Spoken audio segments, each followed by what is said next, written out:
চন 1955 ইটালীৰ কোনোবা এখন ব্যস্ত চহৰৰ মাজমজিয়াত থিয় হৈ বিখ্যাত গায়িকা জুলিয়া মাৰ্কিনে পিন্ধি থকা ব্ৰাটো খুলি লয় আৰু চিঞৰিবলৈ ধৰিলে, মই এই ব্ৰাটো নিলাম কৰিব বিচাৰোঁ, কওকচোন আপোনালোকে কিমান দাম দিব?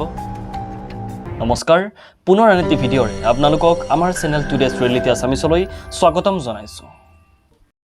গায়িকাজনীৰ এনেকুৱা এনাউন্সমেণ্ট শুনি তাত উপস্থিত থকা ৰাইজে এজনকৈ সকলোবোৰ আহি আগুৰি ধৰিলে। ব্ৰা কিনিবলৈ মানুহে নিলামত দাম মাতিব ধৰিলে। নিলামত $৩,০০০ পৰ্যন্ত দাম কৰা হ'ল।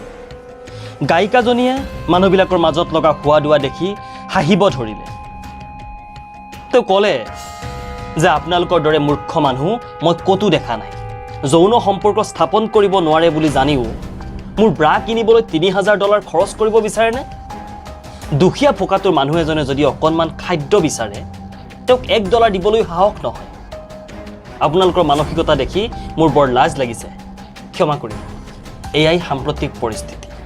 এনে একাংশ লোক আছে যিসকলৰ হাতত শ শ কোটি টকা আছে যদিও অসহায়ৰ বাবে এটকাও খৰচ কৰিবলৈ ইচ্ছুক নহয়, কিন্তু অবৈধ কামৰ বাবেও কোটি কোটি টকা খৰচ কৰিবলৈ ইচ্ছুক। নিজৰ মানসিকতা সলনি কৰক।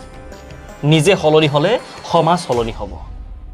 আপোনালোকৰ অকণমান সহায়ে কাৰোবাৰ পেট ভৰাব পাৰে। আপোনালোকৰ অকণমান সহায়ে কাৰোবাৰ জীৱন আনন্দময় কৰি তুলিব পাৰে। আপোনালোকৰ অকণমান সহায়ে কোনোবা ৰোগীয়া ব্যক্তিৰ জীৱন দান দিব পাৰে। ভিডিঅ'টো কেনে লাগিল জনাব। আগলৈ এনে ধৰণৰ ভিডিঅ' পাবলৈ আমাৰ চেনেলটো ছাবস্ক্ৰাইব কৰিব। পুনৰ আন এটি ভিডিঅ'ৰে আপোনালোকৰ মাজলৈ অহাৰ প্ৰতিশ্ৰুতিৰে আজিলৈ ধন্যবাদ।